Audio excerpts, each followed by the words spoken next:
compartir, no.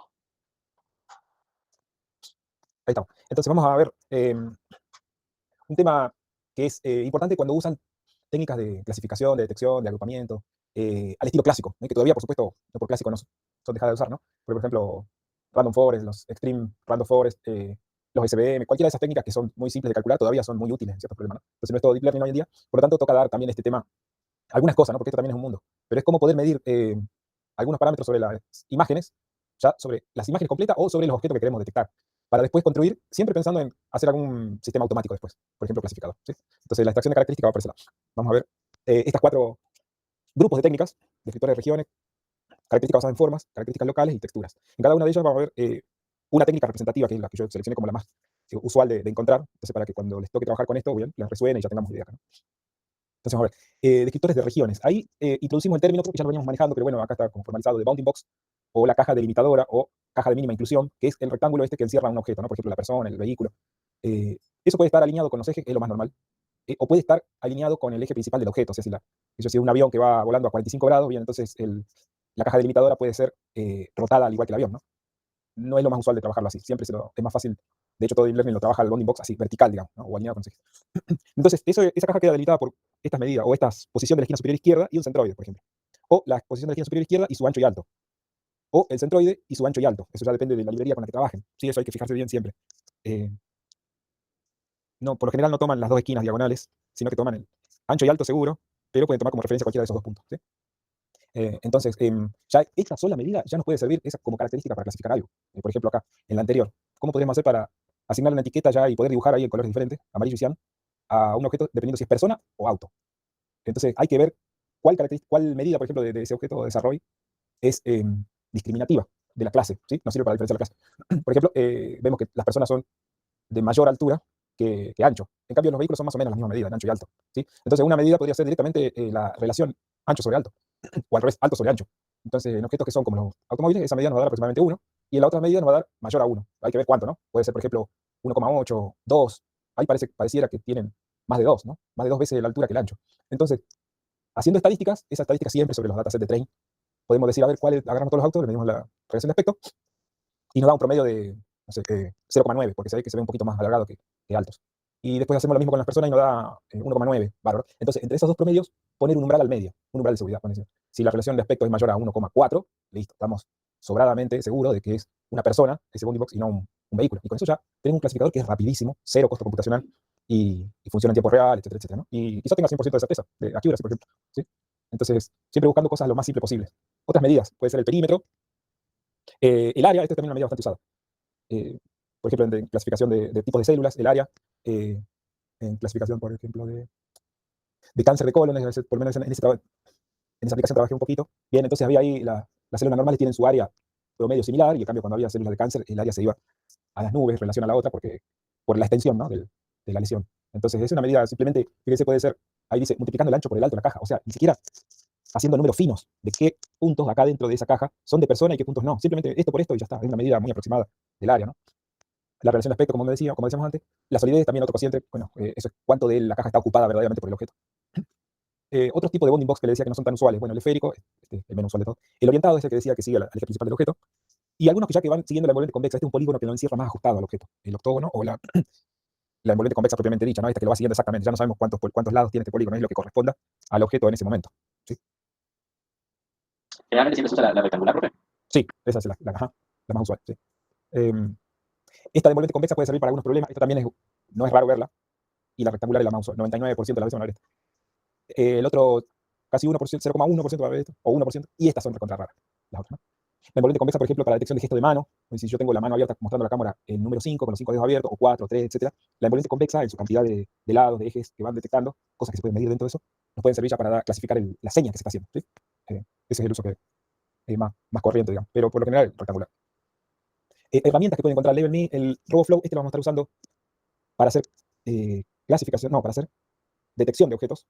Por eso estas dos herramientas, digamos que yo creo que al final, a ver, déjenme ver acá al final de ajá, acá están los links del Label Me Online, por ejemplo, o del Label Me, este es un software que se puede bajar. Pero en lo general, vamos a ver ya que estamos. Bueno, aquí lo voy a hacer acá. A ver, no me acuerdo, ya esto sí tengo claro, ¿no? No sé. Ah, no deja loguear con... Vamos a probar el otro. No quiero perder tiempo ahora en la clave. RoboFlow. Ahí está. Me permite loguear con Google. RoboFlow es una plataforma para hacer sistemas automáticos basados en Deep Learning, que es clasificadores, detectores, segmentadores semánticos, un montón. Y en el último par de años creció enormemente el uso y la comunidad lo está usando muchísimo, digamos. Entonces, ahora le llaman RoboFlow Universe. Por ejemplo, uno dice, a ver, ¿qué proyectos hay acá de... Le tengo un poquito mostrando esto porque es muy interesante, ¿no? De detección de objetos. A ver, ¿está cargando? Profe, ¿toda esta plataforma es como la de Hugging Face? Sí, sí, sí, sí. Es también libre esto, todo libre. Por ejemplo, para clasificación, que tenga un modelo y que sea una... Bueno, acá está el tipo de red, ¿no? Vamos a ponerle que sea cualquiera. Detección de madurez de banana, detección de cáncer de piel, imágenes violentas. MNIST, este vamos a echándole mano hoy. Es tremenda, digamos, 1,50 de 300 páginas llena de proyectos ya que tienen disponibles datos, el modelo, reconocimiento de emociones, ¿verdad? Bueno, nosotros lo vamos a estar usando para crear un detector nuevo después en las clases que vienen. Bueno, y así como tiene esta herramienta de detección, también tiene, a ver, vamos a ir a la app, una herramienta de etiquetado, para que vean. Vamos a crear un nuevo proyecto acá que se llame, que podemos etiquetar, pelotas, fútbol, que va a ser de detección de objetos. La clase que vamos a estar detectando, pelota, y ya está. Bien, entonces ahora lo primero que nos pide es, bueno, suba imágenes para poder empezar a etiquetar. Voy a buscar acá en Google una sola para mostrarles. Buenísimo, a ver. Cualquiera, después, acá tengo una que tenga muchas. Vamos a bajar la imagen esa. Ah, bueno. Esta sí, JPG. Acá, pelota. Bien, vamos a dónde estábamos recién. Acá. Si tenemos varias imágenes, por ejemplo, el dataset completo de imágenes, subimos todas las imágenes, bueno, acá nos muestra todas las imágenes, y decimos vamos a anotarlas. Ahí la está subiendo efectivamente a la plataforma, y decimos comenzar el etiquetado. ¿Sí? El etiquetado es, estas son herramientas que están buenísimas cuando uno tiene un equipo de gente, porque por ejemplo tenemos 1000 imágenes, no me voy a poner a etiquetar las 1000, entonces yo puedo acá asignarle 100 a cada uno de los miembros del equipo y lo hacemos entre todos, ¿no? Pero digo, lo asigno todo a mí. Vale. Vamos a ir a Start Annotating. Entonces nos presenta la imagen. El Label Me es muy similar a esto. Cualquier herramienta de etiquetado es similar a esto. Nos presenta la imagen y estos ejes donde uno puede clic, arrastrar y va diciendo la clase 0. Acá vamos a tener una sola clase, vamos a hacer un detector de pelotas. Entonces siempre Enter, ¿no? Después uno puede acá arreglarlo si le erró, Enter. Y este trabajito manual es muy cansador, pero muy necesario. Bien, y así habría que hacerlo con cada una de las imágenes, porque esto es lo que va preparando el dataset para entrenamiento. Cuando uno después toma una red neuronal y quiere entrenarlo, entonces va a haber un archivo de metadata asociado a esta imagen que le va a decir, de esta esquina hasta esta esquina está el bounding box de la pelota. De acá va a estar el objeto. Que es, entonces después automáticamente se hace la extracción de este pedacito y se lo manda a la red y se descarta todo lo que es fondo. ¿Sí? Bueno, esto sería entonces, vamos a decir, que ya terminamos de etiquetar las 6 y nos vamos a entrenar. Mover esta imagen. Ah, no, está eso también. Está terminado esto. Ahí está, ya tengo una anotada. Bárbaro. Bueno, después le voy a seguir mostrando, cuando hagamos el detector, que acá vamos a ir haciendo como un flujo. Vamos a ir creando el dataset, después lo vamos a aumentar. Vamos a crear un dataset con data augmentation y después vamos a irnos al modelo, lo vamos a entrenar. ¿Sí? Vuelvo a la presentación por ahora. Sí, lo vamos a cerrar. Bueno, esas serían las herramientas de anotación. ¿Sí? Vamos a ver ahora características basadas en formas, en donde ahora ya nos interesa medir algunos parámetros extras sobre la forma.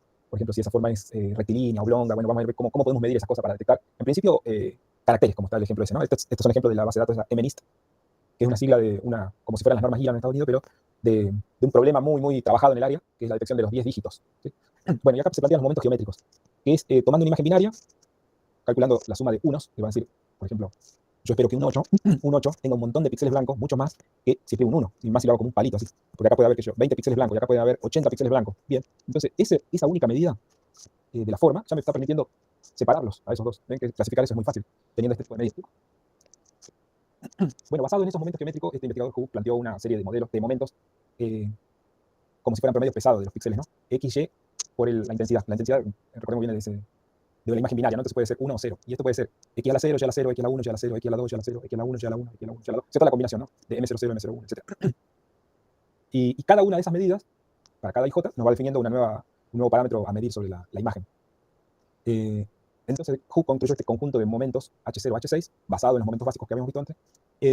Las fórmulas no las pongo acá porque son un poquito más elaboradas, pero la idea es que esos momentos son invariantes a la traslación, rotación y escala. O sea, son momentos que digo, si es un 8, no importa si es el 8 que hice yo o el 8 que hizo Sebastián, quizá él lo haga más grande que el mío, o lo puso más cerca de la esquina, que lo escribí yo, que lo pongo más centrado, sigue siendo un 8. Entonces, la idea de estos momentos con invarianza son de que el objeto tenga siempre las mismas medidas y permita esa libertad, ¿no? Entonces, es muy robusto. Acá hay ejemplitos con caracteres K y S de distinto tamaño. Fíjense el momento de orden 0, 2,67, 2,67, 2,65, 2,66, bastante similar, y en la K es diferente, 2,78, y así sucesivamente. Hay algunos que el signo me va a decir, por ejemplo, H6, el signo me va a decir si está espejado el objeto. En la S está, tiene un flip horizontal, ¿sí? Menos 21, y las otras son 21, 21, 21, 22, 22. Esa es la idea. Entonces, ¿cómo haríamos un clasificador? A ver, respuesta rápida. ¿Cómo haríamos un clasificador basado en esa tabla?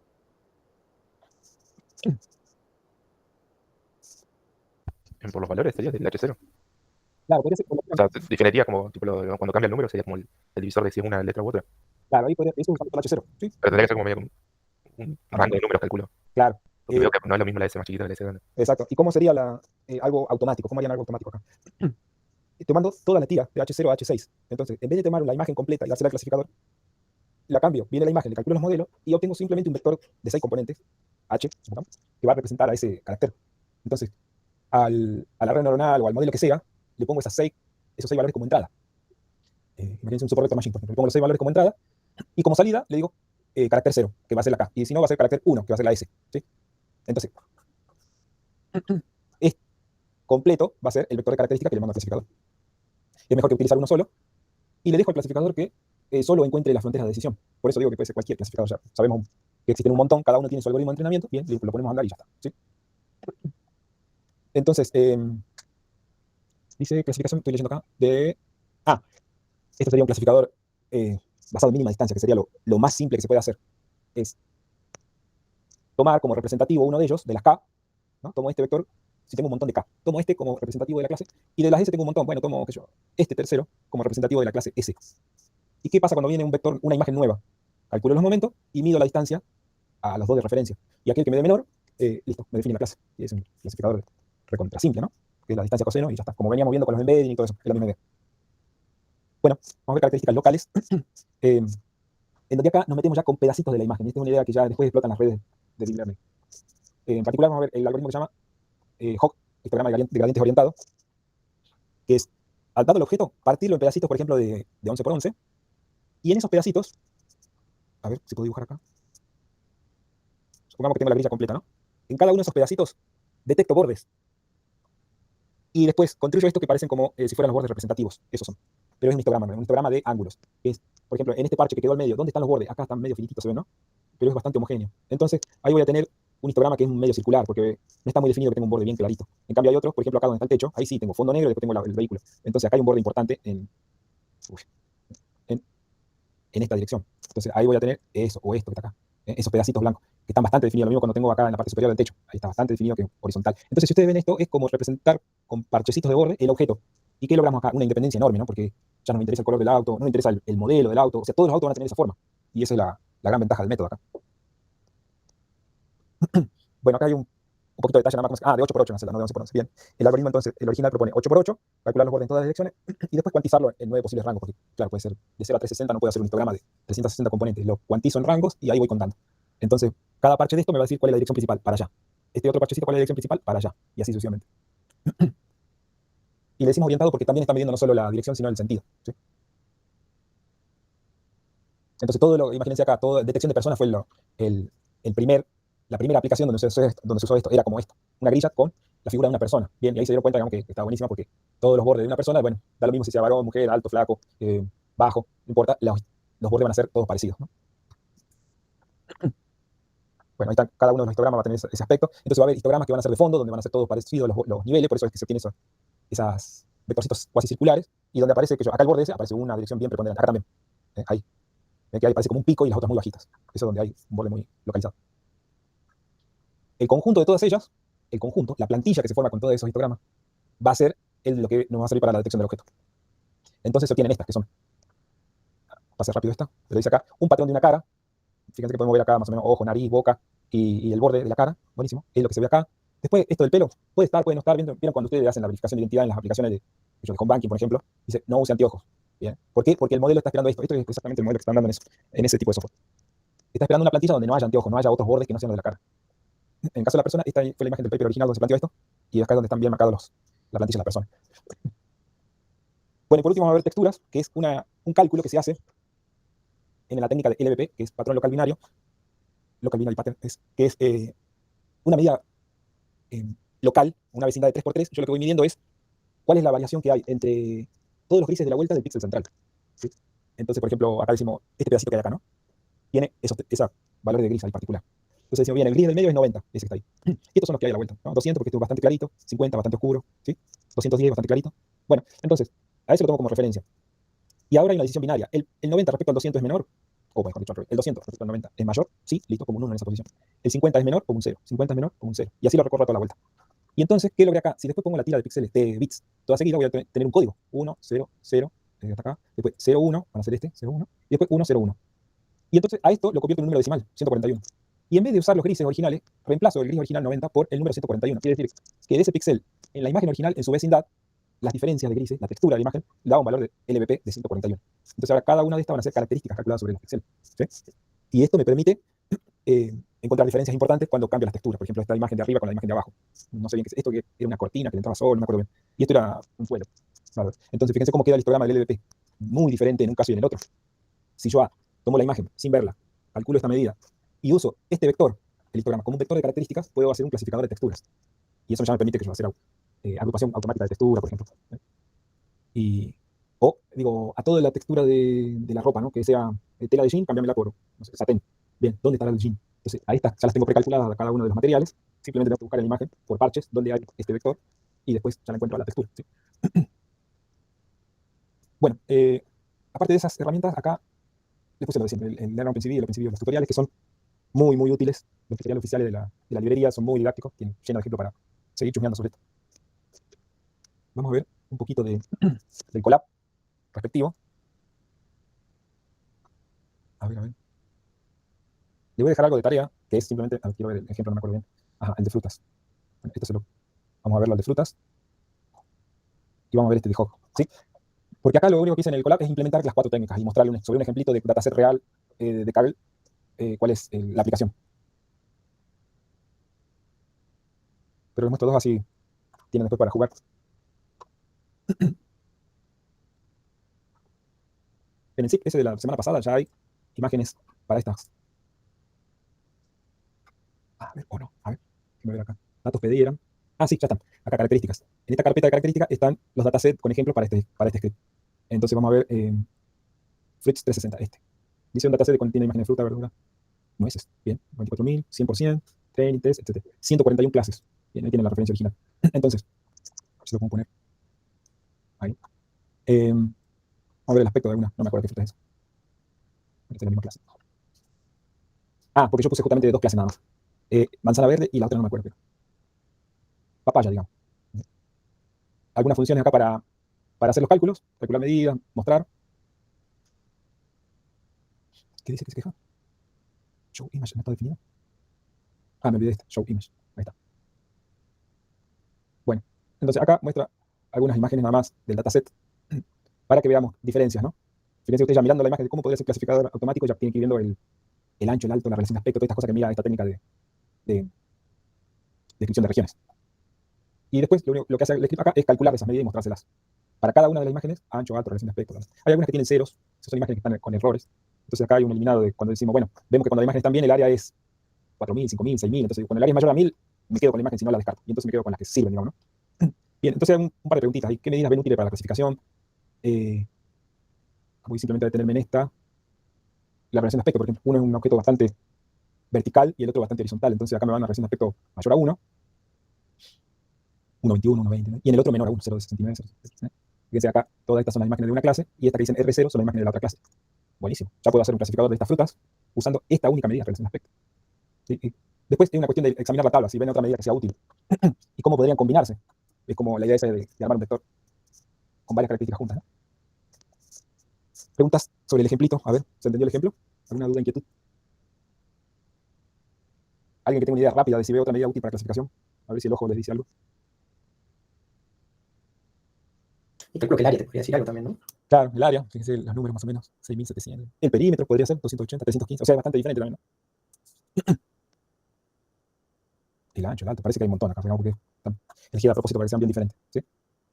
Bueno, el ejemplo este sobre los momentos se los dejo de tarea, es una base de datos de imágenes binarias, fíjense acá el nombre de la imagen le dice la clase Apple, Bat, ese murciélago, Beetle, Bell, Bird, etc.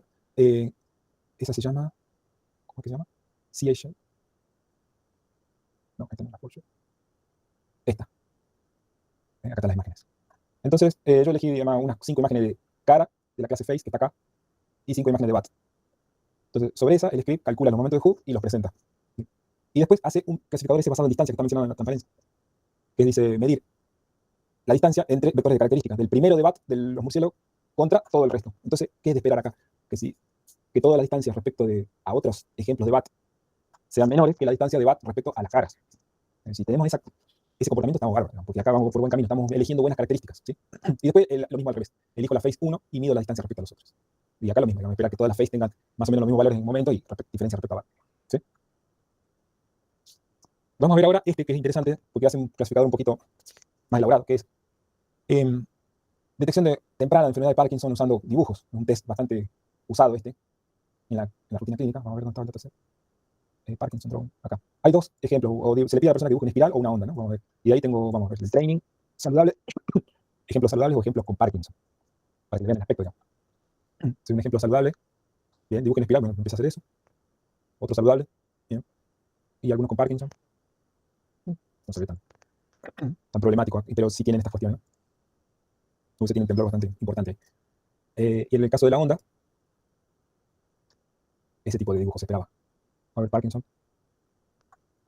Bien, así es, patológico, digamos. Me hace acordar el psicotécnico, profe. Ajá, sí, viste. Bueno, entonces acá el ejemplito ese está bueno porque muestra primero las características y después un clasificador para cada una de las 2 tareas. Son 2 tareas por separado, ¿no? Un clasificador de espirales y un clasificador de ondas. Vamos a cerrar todas las pestañas. Sí, ahí está. Entonces vamos a ver, cargar los datos. Función simplemente para cuantizar la imagen. Es la partición train test. Y voy a entrenar un modelo nomás porque el entrenamiento de la wave es bastante largo para lo que es la clase ahora. Largo. No quiero perder 5 minutos entrenando el modelito. Pero acá, véanlo después despacito, ¿no? Pero está puesto para que, por completitud, digamos, un random forest y un string boost. Es otro clasificador más robusto que el anterior, ¿no? El XGBoost. Sí, ya lo corrieron. Y lo que hace es tomar para cada una de las tareas la carpeta de training, entrenar y después toma la de test y desarrolla la clasificación final para obtener las métricas, ¿no? Por ejemplo, tiene la de training, dice el fit, que este es el entrenamiento propiamente dicho, y después hace la clasificación de las muestras de test. Y con eso obtiene las métricas de accuracy, sensitivity, etc. Entonces vamos a ver, corro el de Spiral, que es el más rápido de los dos. Está entrenando los 2 modelos a la vez, ¿no? De los 2 modelos para la clase de Spiral.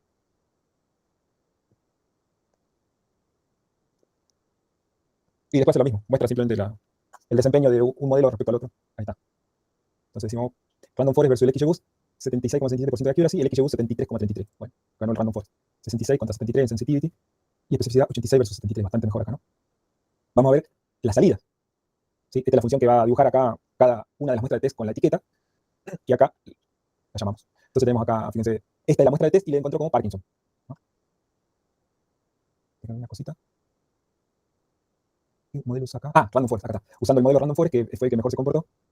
Esta es la etiqueta que le asignó a la muestra, ¿no? Entonces, no es que es 100% de clasificación correcta, ya vimos que es 70 y pico. Pero decimos bien, esta parece que le acertó, ¿no? Porque se ve como temblorosa y se ve Parkinson. Esta está bastante bien, healthy, ok. Esta que está bastante bien, Parkinson, esta posiblemente es un error. Esta no, esta seguro que está bien. A ver, un error de healthy. Esta es clavado que un error, no puede ser que esto sea estado normal, ¿no? Bueno, bien, y después se corre lo mismo con la otra y pueden comparar desempeños, ¿sí? Entonces le dejo las otras 2 para que lo corran tranqui. Implementa lo mismo que vieron en las slides, solo que acá usa imágenes de tierra y de semillas y de piedras, para calcular el LVP y la clasificación basada en distancias, usando eso. Distancia de la primera imagen, distancia entre imágenes, es lo más simple que se puede hacer. Bueno, muy bien. Acá. Vamos a desconectar. Buenísimo. Ahora, mientras estoy haciendo esto y cambiando de presentación, pueden ir escribiendo. Ah, perdón, había una pregunta ahí. La relación de aspecto. Claro, eso supongo que era cuando hablamos de la papaya y la manzana. Casi el doble de unidad. Ajá. Eso, sí. Muy bien. Bueno, decía que pueden, usando el chat o abran micrófono si quieren, el tema de si a alguien le falta grupo, ya mismo puede tirar ahí el anzuelo a ver si arman grupos con alguien más que esté solo. Ahí los dejo interactuar. Yo no tengo grupo. Estoy solo. Hay uno puso en el chat.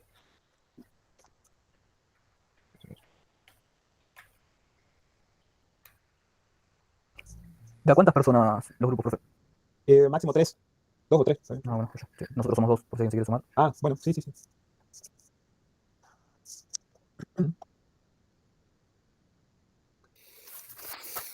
César, consulta. ¿Puede ser al zip de datos PDI le faltan algunas de las que estuviste viendo recién. Poner la de Parkinson no encontré y la de. Puede ser, vos sabés que estoy eso, me entró la duda mientras estaba diciendo eso. A ver, déjame escuchar. Creo que sí. Porque justo hoy revisando el material vi un zip extra que decía características, así que era sospechoso. Códigos de PDI. Claro, acá tengo un características zip. No, ya lo voy a subir. Ajá, están separados. Ya lo subimos.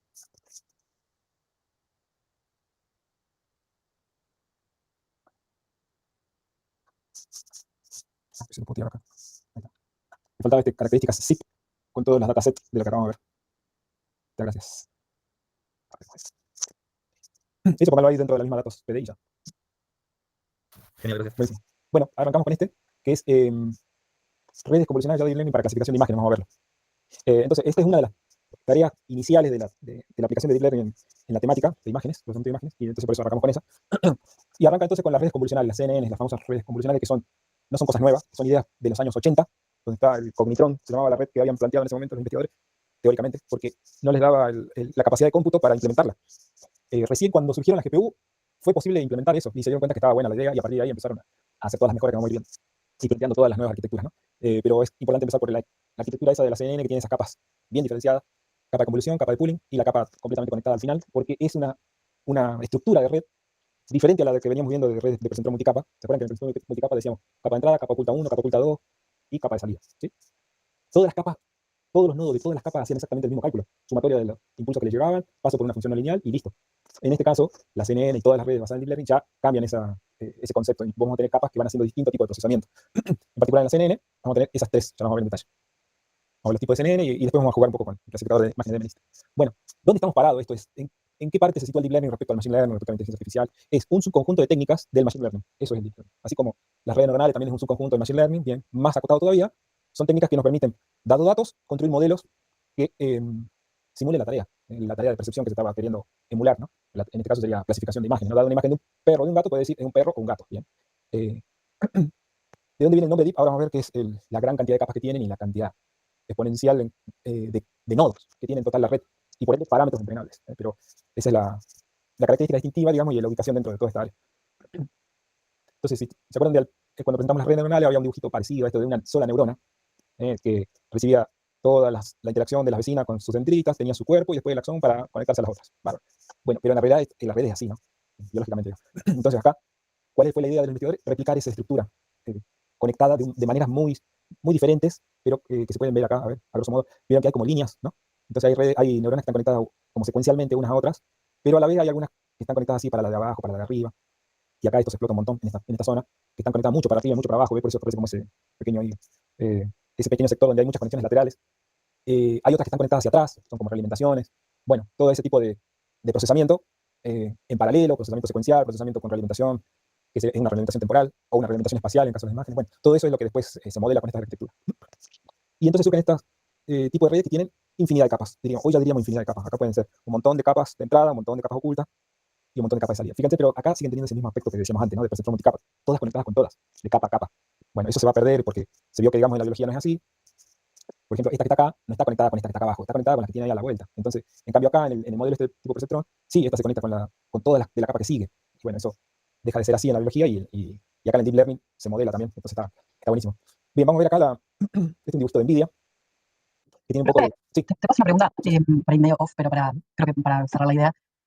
Cuando se diseñaron estos sistemas, digamos, Sí. estas estructuras, mejor dicho, ¿se trabajó, o sea, viene como desde el mundo de la informática? ¿O también, Sí. por ejemplo, se trabajó con gente del mundo de la neurociencia? No, era todo de la fisiología, sobre todo. Ok, Sí, porque sí, digo, son conceptos súper complejos Claro. porque me tocó neurociencia el año pasado y aplicado a la educación, nada que ver, pero digo, eran cosas muy, muy complejas y muy específicas. Y digo, bueno, ¿cómo llegaron a eso? O sea, ¿cómo Sí. fue ese trabajo? Fíjate que hubo un trabajo experimental muy grande del fisiológico para llegar a esto, que fue experimento con gatos en la época donde se podía hacer este tipo de experimentos, o lo hacían, no tenían todavía tanta legislación ética sobre el asunto, que eran experimentos con gatos vivos, pero con el cerebro abierto, e iban haciendo estímulos directamente sobre el cerebro, sobre la zona, por ejemplo, de formación de imágenes, iban viendo qué neuronas se iban activando. Eso permitió, bueno, echar luz sobre la corteza visual un montón, ¿no? Y que son trabajos fundacionales en esta área, años 70, años 80, estamos hablando. Y por eso no es solo informática la visión acá, ¿no? Viene todo de la mano. Bueno, estoy viendo el chat por las dudas, escriban. Ahí está.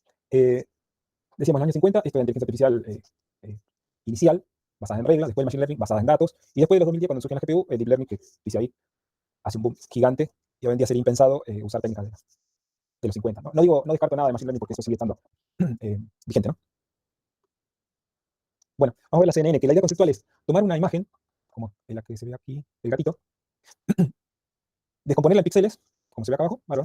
Pasársela como entrada a la red. Vale, y acá tenemos los píxeles conectados, esto sería la idea clásica, ¿no? Pero en la segunda capa, en las capas sucesivas, comenzar a tener, o sea, diseñar las reglas de ajuste de pesos. ¿Se acuerdan que era el algoritmo de retropropagación, el backpropagation, eso? En donde a la salida decíamos Missy o gato, bien, y cuando hacíamos la retropropagación hacia atrás y ajustábamos los pesos, a esos pesos se van ajustando con funciones matemáticas nuevas que van diciendo, bien, ahora quiero que en la segunda capa se identifiquen los bordes, como los bordes del auto hace un rato. En la tercera capa quiero que se identifiquen cómo se van uniendo esos bordes. Fíjense que van apareciendo cada vez como que la voy viendo la imagen de un poquito más arriba, ¿sí? En vez de ver un bordecito aislado, ahora yo voy viendo pedazos de la cara del animal, y acá yo voy viendo ojo, nariz, oreja. Y finalmente, en la última, es como que combina todo eso para detectar gatos. Entonces, esta es la idea conceptual. Toda la extracción de características que estuvimos viendo hace un ratito, manual o artesanal, si se quiere, donde yo tenía que calcular los patrones locales binarios, tenía que calcular el histograma caliente rentado y todo eso, y llegar a un vector para recién metérselo a un modelo, bien, ahora lo quiero hacer adentro de la red. Eso fue un cambio de paradigma enorme. Bueno, en esa idea, ¿sirve vectorizar la imagen? O sea, como decíamos acá, la decompongo en píxeles, por ejemplo, esta imagen que tenga 100%, ¿no? Tengo 100 tiras de 100 píxeles cada una, tengo un vector de 10.000 componentes. Entonces va a ser la neurona 1, la neurona 2, la neurona 10.000. Eso sería el uso clásico, ¿no? Entonces yo tengo todas estas filas metidas acá como un vector y se la mando a la red. Bueno, eso se vio que no servía, confundía la red más que ayudar. Porque, miren acá las imágenes que pasa, hay algunos flips, o sea, el teagoto negro aparece una vez a la izquierda, otra vez a la derecha, aparece más arriba, más abajo, a veces hay algunos escalados, traslaciones, que en realidad la salida debería ser siempre la misma, pero que acá se pierde un montón la composición, digamos, ¿cómo sería la composición? O la relación que hay entre características de las caras o características de los objetos. Por ejemplo, cuando pasa la primera fila, yo veo los pedacitos de la oreja del gato negro, van a ser las componentes de por acá arriba. Cuando vuelvo a ver, sigo viendo píxeles del fondo, vuelvo a ver píxeles del fondo, después veo de la oreja del otro gato. Cuando vuelvo a ver un pedacito del gato negro, va a ser un montón de neuronas acá abajo. Y entonces es muy difícil acá enseñar a la red que de la neurona 3 a la 5 tiene que ser un pedazo de la oreja que aparece después de la neurona 250 a la 280 y después se continúa un montón de neuronas más abajo. Eso, descomponer tanto la imagen en píxeles, acá, vectorizada así, no sirve. Entonces, ¿cómo se la mostramos a la red? De la mejor manera posible, la manera más natural, que es como una imagen. Entonces, acá ya tenemos esta la arquitectura de una CNN. Tenemos una imagen original y se la metemos como viene a la red, como una señal bidimensional. Entonces, lo primero que hacemos, esto ya se acuerdan de la convolución, que es calcular características locales, ver ventanitas móviles sobre la imagen, y en cada una de ellas vamos calculando algo. Por ejemplo, simplemente el promedio de valores. Y ese valor promediado lo mandamos a una de las capas de entrada. Entonces, acá las capas de entrada ya tienen dos dimensiones, ¿no? El ancho de esa caja va a estar dado por la cantidad de cálculos diferentes que yo haga cada vez que voy moviendo esa ventana. Por ejemplo, yo puedo decir una ventana que calcule el promedio. Otra ventanita, que está ahí simbolizada como esas tres que están ahí solapadas, ¿no? La segunda ventana en el mismo lugar, pero que me calcule bordes verticales. En la otra, que está un poquito más atrás, que me calcule bordes horizontales. Y después puedo hacer otra, simplemente eligiendo filtros distintos acá, o sea, numeritos distintos en los promedios, para que calcule borde en diagonal, borde en la otra diagonal, etc. Cada una de estas, elección particular de valores que están acá dentro, de los pesos, me va a ir dando una de las imágenes de entrada acá, que me va a hacer más ancho o más angosto esta caja. Entonces esto se entiende como filtros, las imágenes de los filtros. Entonces, ¿qué simbolizan estas primeras tres capas que están acá? Los colores, rojo, verde, azul, RGB.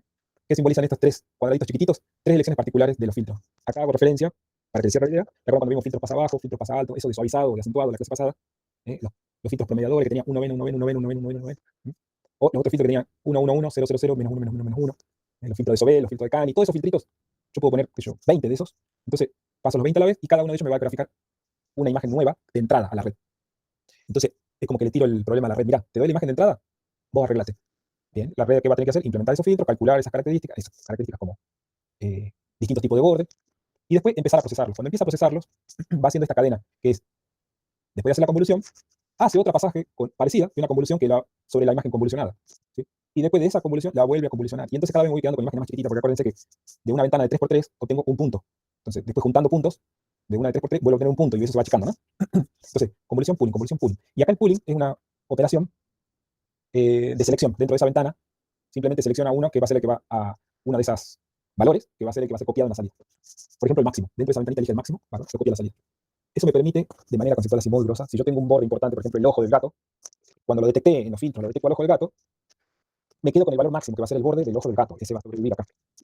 Y después sigo haciendo la misma cadena. Convolución, pooling, tantas veces como me dé el cómputo que tenga la máquina, ¿no? Pero que sería tipo como un punto de referencia máximo, digamos. Claro. Entonces, como ahí lo vemos en la próxima transparencia, pero sería como juntar los bordes. Entonces, cuando vas juntando los bordes, vas construyendo la plantilla del objeto, pero en una versión más chiquitita, ¿no? pero yo tengo una plantilla del objeto auto. Acuérdense de la plantilla de la persona, de la plantilla de la cara. ¿Se acuerdan esa que habíamos visto en el hop de recién? Y lo que va construyendo acá adentro. Cuando llega al final, con esa plantilla, cuando llega al final, tiene un perceptor multicapa estándar. Esto que dice acá, flatten, y fully connected es, flatten es vectorizar todo, fully connected es conectar todas con todas, acá está en el diagrama esa raya que van para todos lados, y después pasar a una capa de salida, que tiene simplemente una neurona por cada clase, auto, camión, banque, camioneta, bicycle, etc. Y elegir por el máximo, softmax, listo, como la máxima probabilidad. Entonces, una vez que tengo esta imagen, hice toda la cadena, pasé por esta perceptor multicapa final, y me dio 0,8 acá en el car, y todas las otras se reparten en el 0,2 restante, bárbaro, la clase va a ser auto. Bueno, acá hay más detalles sobre cómo funciona la convolución. Esto era para recordar nada más. Ahí en el GIF animado ese, no me puedo parar, pero fíjense que los pesos que están en amarillo es 1, 0, 1, 0, 1, 0, 1, 0, 1. Si yo dibujara, a ver, lo vamos a dibujar acá, era 1, 0, 1, 0, 1, 0, y después 1, 0, 1. Si yo uniera las líneas con líneas, digamos los 1, obtengo esto, bueno, las diagonales, ¿no? ¿Y qué está haciendo ese filtro? Esa elección particular de 1 y 0. Está detectando bordes en diagonal. ¿Sí? Entonces, me voy obteniendo esta imagen que me va a ir haciendo, representando bordes. ¿Sí? Después, hago otra combinación. Por ejemplo, vamos a ver con otro color. Estoy dibujando la matriz de 3×3 de otro filtro, ¿no? 1, 1, 1, 0, 0, 0, menos 1, menos 1, menos 1. Suma 0 también, ¿no? Pero ¿esto qué me detecta? Cuando la imagen tiene un pasaje en este sentido, o sea, un borde horizontal. Si después le hago la traspuesta de eso y lo roto 90 grados, voy a detectar bordes verticales. Y así puedo ir jugando, ¿no? Todo el pasaje de esta matriz vía la convolución por la imagen me va dando una de las imágenes de esas que hablamos recién de esta caja. Me va dando, una me va dando esta, la otra me va dando esta, así. Y así sucesivamente. Bueno, acá está un poquito más grande, que el sprite es el corrimiento. Decimos corrimiento 2, si estamos usando ventanas de 3×3, quiere decir que me voy a correr 2 píxeles para allá, para no ir solapando zonas, ese es el sprite. ¿Sí? Y a eso lo hago por cada una de las capas, rojo, verde, azul, después combino todo y así voy dependiendo la salida. ¿Sí? No me detengo más en esto, pero la idea acá del algoritmo es que solo vaya obteniendo cuál es la combinación óptima de pesos que me permite discriminar las clases. Entonces, no es que yo tengo esos pesos, por ejemplo, esquinas aquí, esquinas acá, esto sería un borde horizontal, esto sería un borde vertical, la esquina de este lado. No es que esto ya lo tengo predefinido. Yo al principio, como siempre, en cualquier red neuronal, los pesos se tiran al azar. Los valores de los filtros, esos componentes, se tiran al azar. Y conforme le voy mostrando autos y le voy mostrando bicicletas, entonces, cuando vaya ajustando por el error que voy obteniendo, estos filtritos se van acomodando para ir detectando, bueno, acá voy detectando pedacitos de bicicleta, en el otro detectando pedacitos de auto, y así sucesivamente. Sí, por eso dice ejemplo de filtros aprendidos a partir de las imágenes. Sí, siempre son aprendidos porque no es que ya lo tengo guardado yo como un conocimiento que le doy a la red. ¿Qué pasa un poquito más después, en las capas sucesivas? ¿Qué pasa? Empiezo a ver cuestiones más interesantes, porque ahí ya empiezo a ver esto que parecen como secciones circulares del objeto, o filtros que están como en diagonal o a distinta rotación. Esto que parece localizado acá en la esquina, algo que está en el centro. Buenísimo. Esto es como mirar qué aprendió la red. Y eso me va a ir dando una pista de cuáles son las características que están sirviendo para después detectar o discriminar un auto de una bicicleta.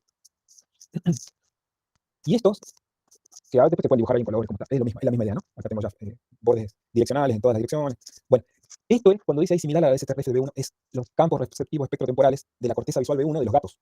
Entonces, este es lo que hacía ese parangón biológico o fisiológico. Decía, mire, con el modelo que estamos haciendo acá, estamos aprendiendo cómo se comporta el cerebro del animal cuando tiene que hacer, cuando yo le muestro la imagen, le mostraba una imagen distinta. Entonces, esto era como confirmar desde el punto de vista de modelización, digamos, era como confirmar la teoría, ¿no? Estamos modelizando bien hacer. Bueno.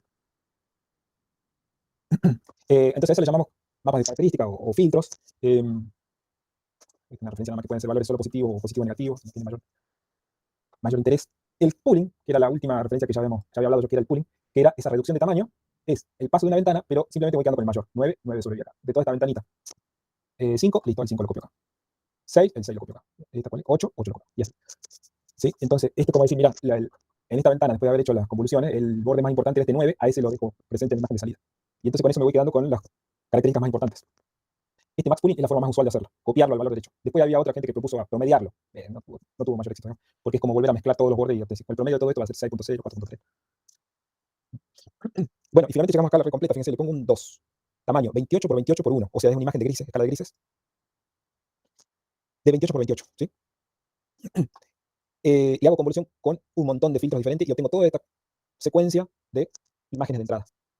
Dice ahí, N1 canales. Ese N1 puede haber sido, por ejemplo, 20 canales, o sea, 20 filtros diferentes que me van obteniendo cada uno un bordecito en cada una de las direcciones, por ejemplo, ¿no?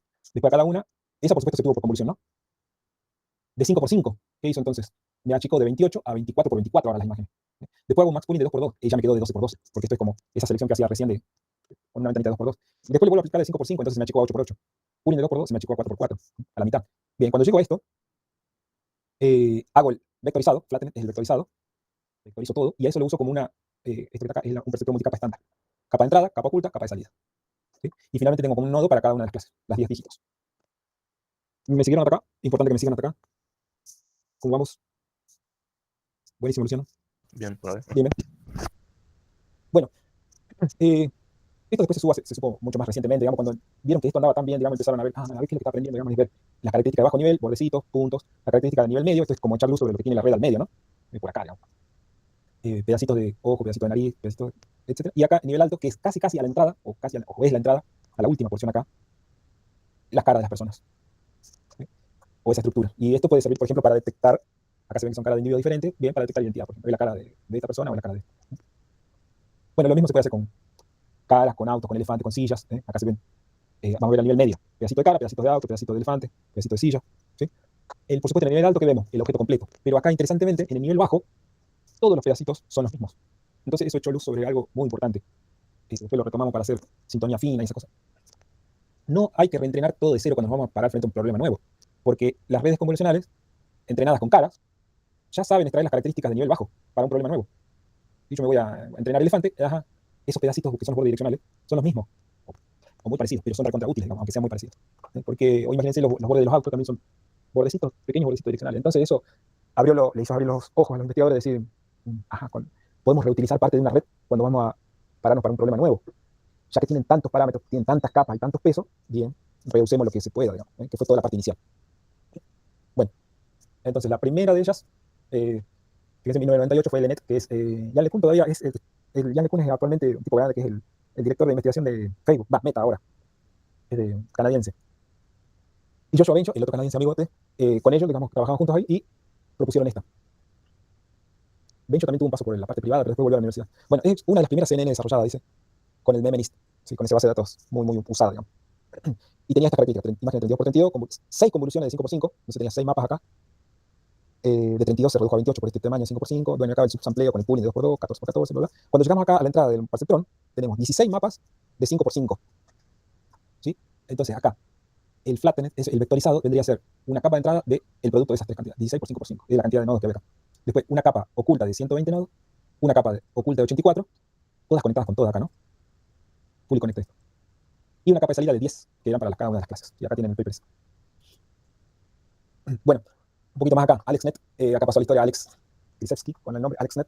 Esto fue buenísimo porque fue una competencia que actualmente se sigue haciendo, la ImageNet nació en el 2012, una competencia que me dice, mire, ya que las redes hacen toda la detección y procesamiento, bueno, entonces hagamos una competencia y lo largan ahí, propongan arquitecturas. Lo que vamos a proponer nosotros como grupo organizador de la competencia es el dataset. Entonces se empezó a crear el dataset ImageNet con miles y miles de imágenes y categorías.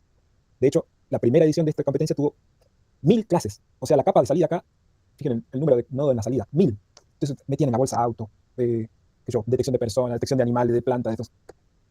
Entonces la capacidad de absorción de conocimiento acá y de procesamiento creció. Y acá fue ya cuando surgieron las GPU, ¿no? Por supuesto. Creció enormemente. Imagínense pasar de clasificar 10 dígitos a clasificar 1000 clases. Bueno, imágenes de entrada tienen 224 por 224, este es el tamaño normalizado. Filtros de 11 por 11, esto era RGB. Después tienen 55 mapas y así sucesivamente. 27 mapas, 13, 13, 13. Una capa densa de 4096 nodos, otra, estas son las fully connected acá, 4096, y finalmente las 1000. Bueno, con esa arquitectura ellos ganaron la competencia de, supongamos, Accuracy, del ImageNet de 2012. Y después fue una competencia que se fue haciendo año a año. Bueno, en la BGG, ¿qué hora tenemos? 8:35, bien. BGGNet, no me voy a meter con todos los detalles acá, pero pueden ir siguiendo los numeritos después. La misma idea, convolución pooling, llegará también 1000 clases de salida, la misma tarea, pero ya tenemos 130.000 parámetros. No sé si está el número de parámetros, acá, 62 millones de parámetros. Imagínense pasar ahí que habíamos hecho red de 100 parámetros, pasar a 62 millones. Este le bajó un montón, 130.000 parámetros y le ganó la competencia de ese año. Bien. Siempre cualquier mejora que hacemos, bueno, vamos a la competencia, obtenemos una décima más, listo, valió la pena, ¿no? Porque estamos hilando muy fino siempre. La Inception, propuesta por 2014, digamos, aprovecharon o abordaron el problema de, fíjense, acá tenemos 3 perros, son todos perros, pero hay unos que están de frente, otros que están de perfil, otro que está en cuerpo completo, otro que se ve un pedazo nada más, pero todos ya son perros. ¿Cómo hacemos? Antes no funcionaba así la cosa, antes teníamos todas las caras de la persona que se lo veía completo, todas de frente, y tenía que ver con el mismo aspecto, pero bueno, vamos a hacer algo mejor, dijeron, o más abarcativo, ¿no? La idea. Entonces, ¿qué pusieron entre una capa y otra? Un montón de convoluciones distintas. En vez de poner una sola convolución de 5x5, pusieron una de 1x1 incluso, de 3x3, de 5x5. Y entonces cada una de ellas fue capturando distinto conocimiento acá sobre las imágenes, ¿no? Esto fue revolucionario también, ¿no? El Inception este. Pues son redes ahora que, en vez de irse achicando, como se iban achicando estas así, el Inception se fue agrandando para después achicarse. ¿Por qué? Porque en vez de ir poniendo una sola, iban poniendo varias de estas, como en paralelo.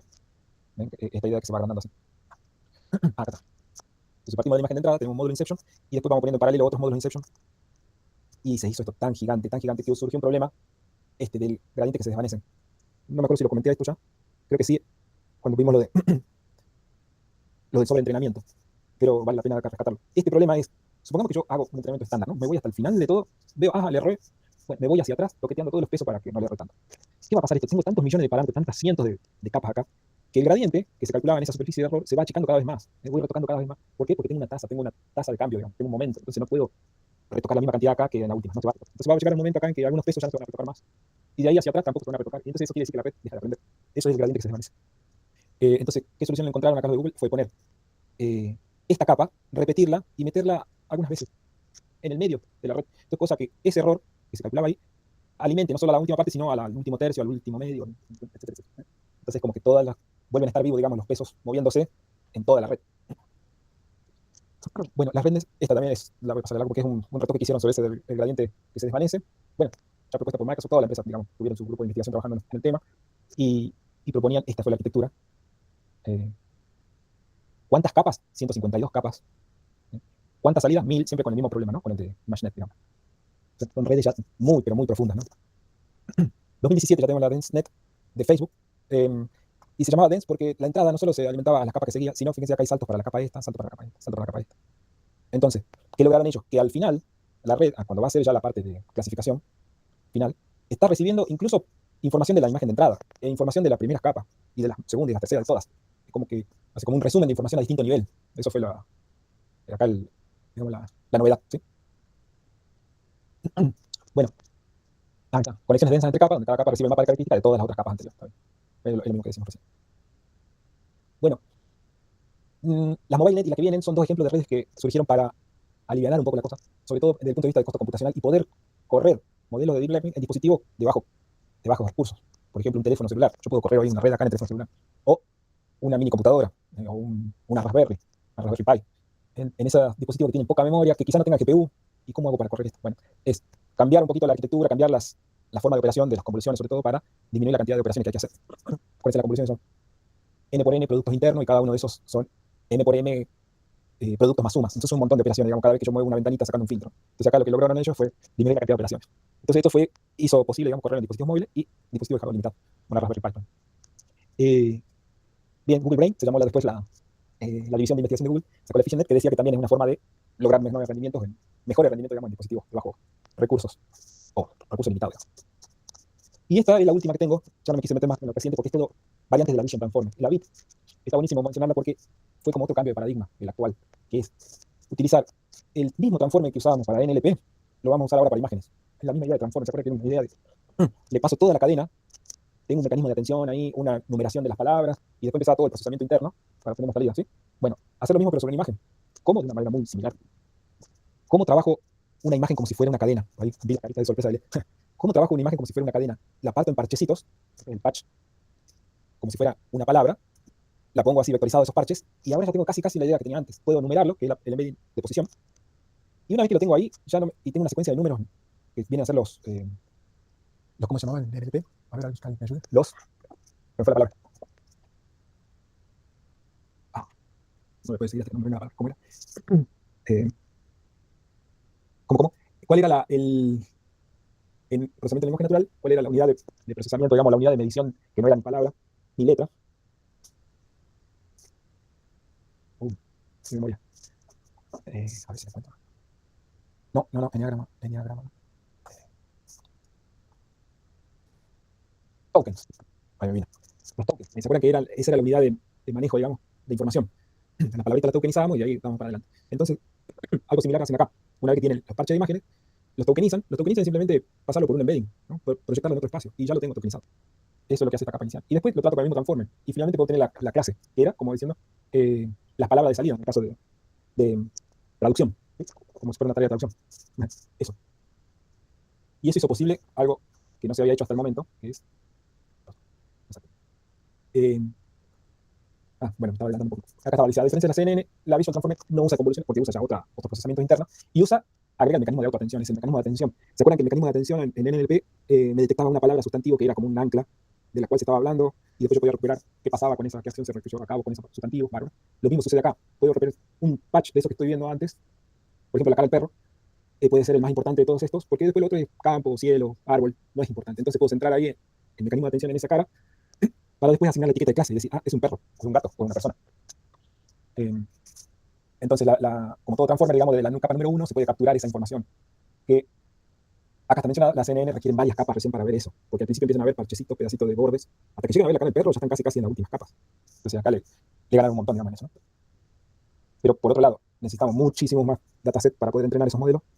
Bueno, la mayor demanda de computación es mejor. Algo que decía que me estaba adelantando, acá está, que una vez que yo tengo representado de forma vectorial, como si fueran embeddings, ese algo puede venir de documentos, pueden ser embeddings que vengan de audio o embeddings que vengan de imágenes, como vimos recién, no importa cuál es la fuente. Si yo ya lo tengo vectorizado, listo, para mí son tokens de información. Entonces puedo usar, hacer clasificaciones multimodales, es decir, que combinen la información que viene de imagen con la que viene de audio, con la que viene escrita, y entonces hacer clasificadores porque total no le interesa dónde salió este vector. Para este clasificador, este es un vector de características.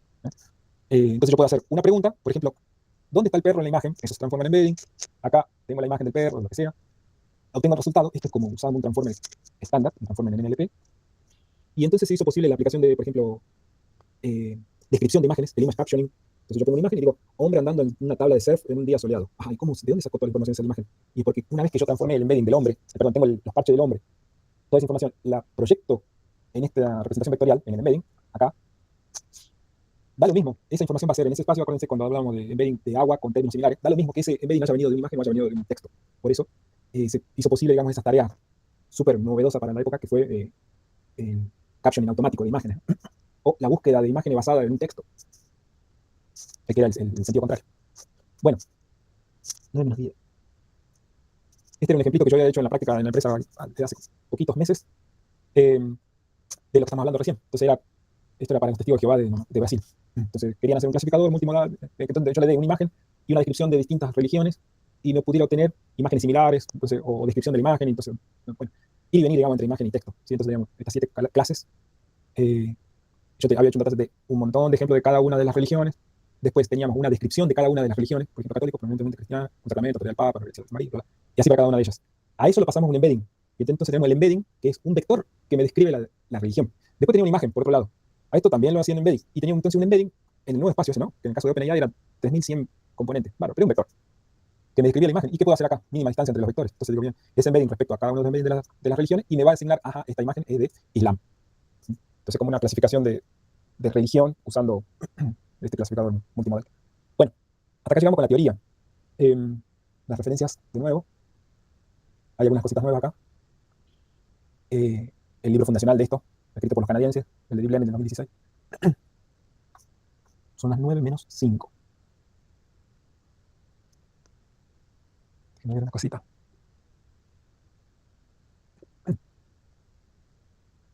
Bueno, en 5 minutos vamos a ver que es el primero de los 2 collabs sobre clasificación, sobre redes convolucionales para clasificación, ¿sí? Digo bien.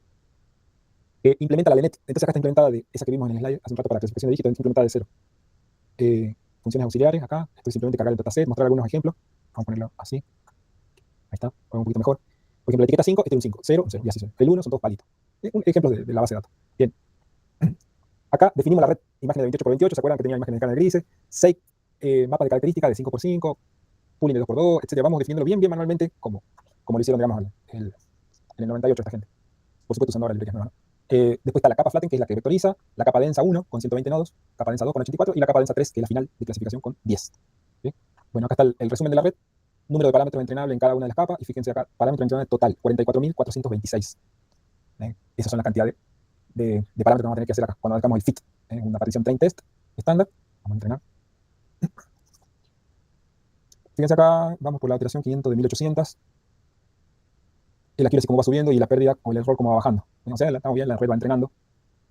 Va aprendiendo, digo, la red va aprendiendo. Bien, ahí terminó ya.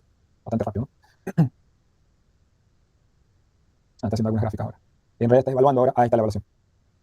Está evaluando, bien. Esto, después en su casa pueden correrlo con un poquito más de época, porque esto acá dice época 0, es porque debe haber en época 1 nada más. Por eso no tiene nada de gráfica. A ver, déjenme ver, chequear. Acá está. Epoch igual a 1. Acá, esto para simplemente terminar una época. Y lograr una accuracy de 0,8. Bueno, no está tan mal, digamos, pero acá se puede poner, por ejemplo, 10 y ahí van a ver cómo va bajando, o esto va subiendo mucho más y acá las gráficas van a tener algo más representativo del entrenamiento, ¿no? Eso después correrlo tranquilo. Acá simplemente hacemos predicción ya, le pasamos una de las imágenes de test y a ver que me diga si le erramos o no. Etiqueta vertedera en 3 y en 3, perfecto. Y acá, para terminar jugando con algo interesante, muy bien. Esto está buenísimo. Hacer interfaces amigables con el usuario con 3 líneas acá, está muy bueno. Es simplemente instalar Gradio. Instalar Gradio. Vamos a tener que, a ver si me deja acá, o tengo que correrlo. A ver si anda esto. 2. Error no. Esto tiene que, claro, una vez que instalé la librería tengo que ejecutar todo. Vamos a llegar, me parece, con un minutito que nos queda.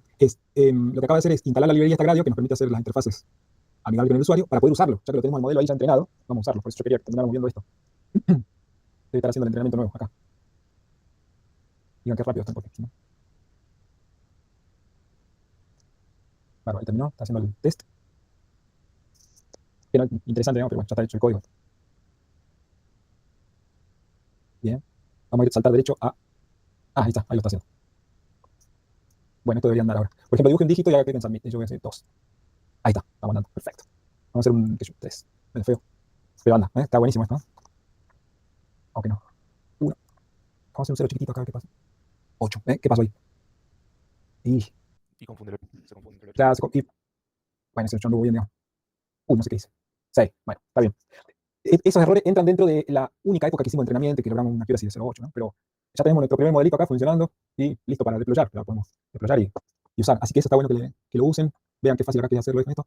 Y queda la URL pública por varias horas, no sé cuánto, a ver si dice. En 72 horas queda el link ese vivo. Está buenísimo. Bueno, vamos a parar acá la grabación. Dejo para la semana que viene